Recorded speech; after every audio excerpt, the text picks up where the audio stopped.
Assalamualaikum warahmatullahi wabarakatuh.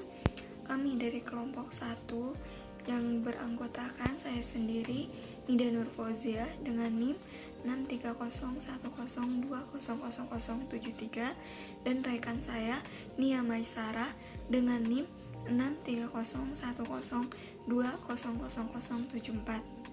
Di sini kami akan menjelaskan tentang bisnis dan investasi dalam Islam.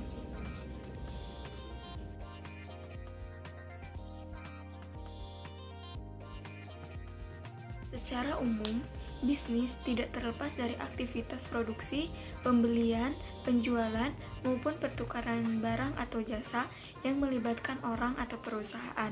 Aktivitas dalam bisnis pada umumnya bertujuan untuk menghasilkan, lalu untuk kelangsungan hidup, serta mengumpulkan cukup dana bagi pelaksanaan kegiatan si pelaku bisnis. Orang yang melakukan bisnis disebut dengan bisnismen. Dalam ilmu ekonomi, bisnis adalah suatu organisasi yang menjual barang atau jasa kepada konsumen atau bisnis untuk mendapatkan laba. Laba di sini adalah keuntungan.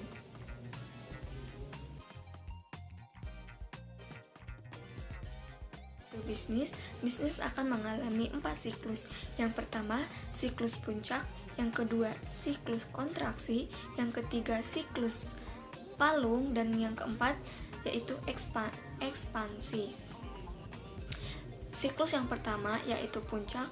Nah, puncak ini mengalami pertumbuhan kegiatan ekonomi yang menunjukkan laju perlambatan pengeluaran konsumen yang begitu besar tetapi tumbuh secara lambat dari sebelumnya. Pertumbuhan kegiatan ekonomi juga menunjukkan laju perlambatan. Yang kedua, dalam siklus kontraksi, fase ini terjadi setelah puncak tetapi sebelum palung dan menandakan akhir periode pertumbuhan. Indikator aktivitas ekonominya menunjukkan penurunan yang sangat tajam.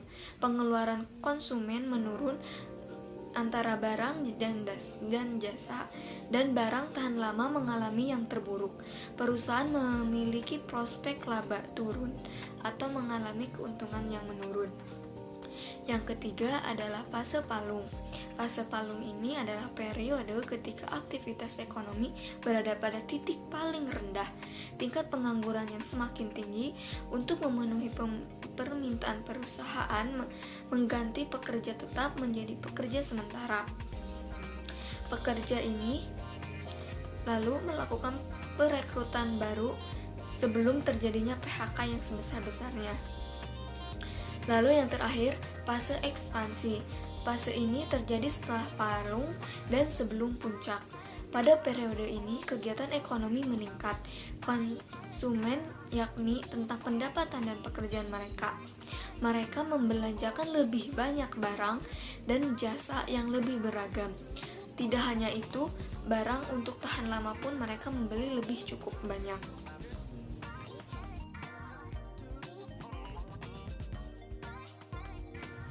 Selanjutnya, kita akan membahas bisnis dalam Islam. Bisnis dalam Islam, atau sering disebut dengan bisnis syariah, adalah kegiatan bisnis yang dilakukan oleh seseorang dengan berlandaskan syariat agama Islam, di mana setiap cara memperoleh hasil atau laba ini menggunakan harta yang mereka dapatkan harus sesuai dengan aturan agama Islam, antara halal dan haram.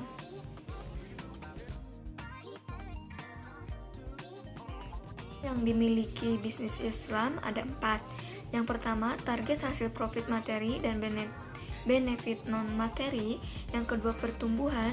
Yang ketiga, keberlangsungan. Dan yang terakhir adalah keberkahan. Di bisnis Islam juga terjadi adanya prinsip. Prinsip yang pertama, produk yang dijual harus halal. Yang kedua, adanya ijab qabul antara penjual dan pembeli. Yang ketiga, perdagangan harus dilakukan secara adil. Yang keempat, bebas dari unsur riba. 5. Bebas dari gharar dan maisir.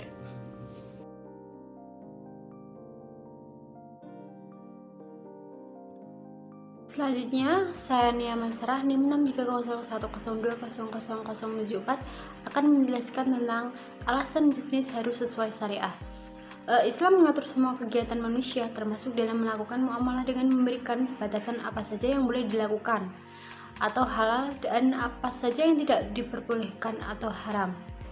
Bisnis dengan basis syariah akan membawa wirausaha muslim kepada kesejahteraan dunia dan akhirat dengan selalu memenuhi standar etika perilaku bisnis, yaitu takwa, kebaikan, ramah, dan amanah. Ketakwaan seorang wirausaha muslim adalah harus tetap mengingat Allah dalam kegiatan berbisnisnya, sehingga dalam melakukan kegiatan bisnis seorang wirausahawan akan menghindari sifat-sifat yang buruk seperti curang, berbohong, dan menipu pembeli. Seorang wirausahawan yang takwa akan selalu menjalankan bisnis dengan keyakinan bahwa Allah selalu ada untuk membantu bisnisnya jika dia berbuat baik dan sesuai dengan ajaran Islam.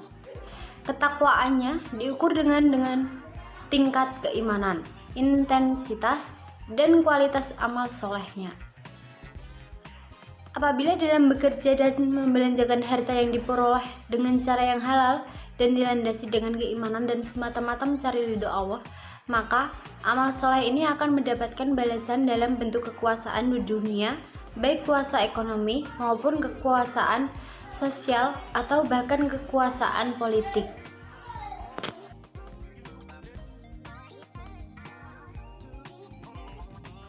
Selanjutnya, jenis-jenis bisnis Islam yang dapat dijalankan. 1. Perbankan syariah. Bank syariah merupakan salah satu jenis bisnis berbasis syariat yang belakangan ini sangat populer di kalangan masyarakat Indonesia. Berbeda dengan bank konvensional yang menerapkan sistem bunga, bank syariah menggunakan sistem bagi hasil secara adil. Sistem operasional dan produk yang ditawarkan juga dikembangkan berdasarkan nilai-nilai Islami sesuai Al-Quran dan hadis. Yang kedua yaitu pegadaian syariah atau arahan. Arahan atau gade merupakan suatu kegiatan menahan harta yang dimiliki oleh peminjam dan dijadikan sebagai jaminan atas pinjaman yang diterimanya. Benda-benda yang menjadi jaminan gade juga harus memiliki nilai ekonomis, misalnya perhiasan, emas, barang-barang elektronik, kendaraan bermotor, dan surat-surat berharga atau saham, obligasi, dan lain-lain. Yang ketiga yaitu BMT. BMT merupakan lembaga keuangan mikro yang bertujuan untuk membantu, membela kepentingan, dan mengangkat martabat kaum fakir miskin dengan menerapkan prinsip bagi hasil. Kegiatan yang dilakukan oleh BMT bertujuannya untuk membantu pertumbuhan dan perkembangan usaha mikro dan kecil.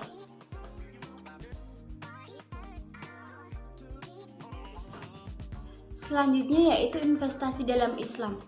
Investasi adalah kegiatan menanam modal dengan harapan akan mendapatkan suatu keuntungan di kemudian hari. Investasi yang aman secara duniawi belum tentu aman dari sisi akhiratnya. Dalam berinvestasi, umat Islam tidak boleh asal menempatkan modalnya. Dilihat dulu profit perusahaan, transaksi yang dilakukan, barang atau objek yang ditransaksinya, semua harus mengikuti prinsip-prinsip Islam dalam bermuamalah. Oleh karena itu, para pemilik modal harus bisa mengetahui investasi yang diperbolehkan oleh syariat Islam.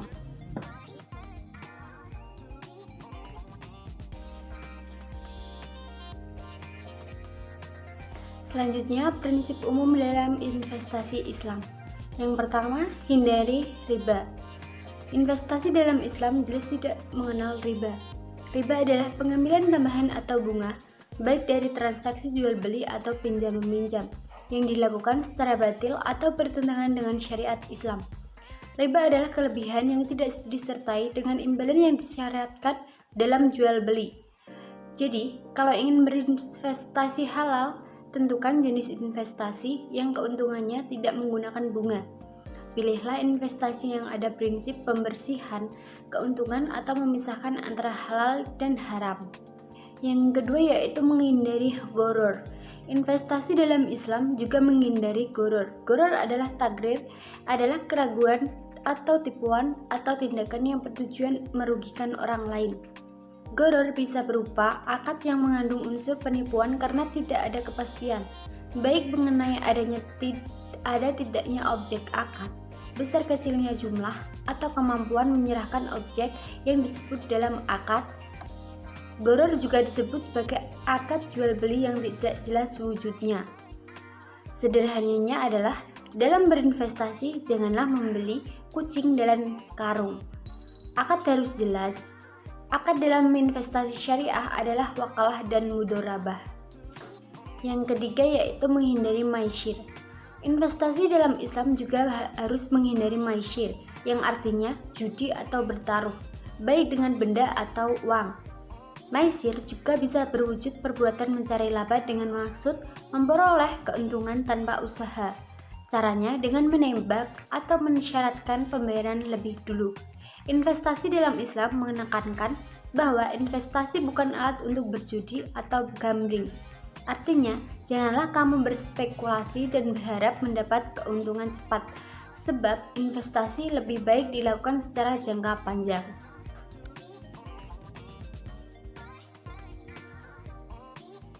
Selanjutnya yaitu jenis investasi dalam Islam. 1. Investasi properti. 2. Investasi tanah. 3. Reksadana syariah. 4. Deposito bagi hasil. 5. SBSN atau surat berharga negara syariah. Yang keenam, investasi emas. Jadi jelas bahwa investasi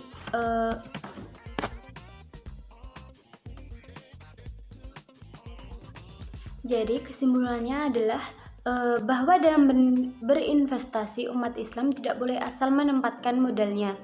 Dilihat dulu dari profit perusahaan, transaksi yang dilakukan, barang atau objek yang akan ditransaksikan, semuanya harus mengikuti prinsip-prinsip Islam dalam bermuamalah. Oleh karena itu, para pemilik modal harus bisa mengetahui investasi yang diperbolehkan oleh syariat Islam. Sekian penjelasan dari kelompok kami. Bila ada tutur kata yang salah, mohon untuk dimaafkan. Terima kasih. Wabillahi taufiq wal hidayah. Wassalamualaikum warahmatullahi wabarakatuh.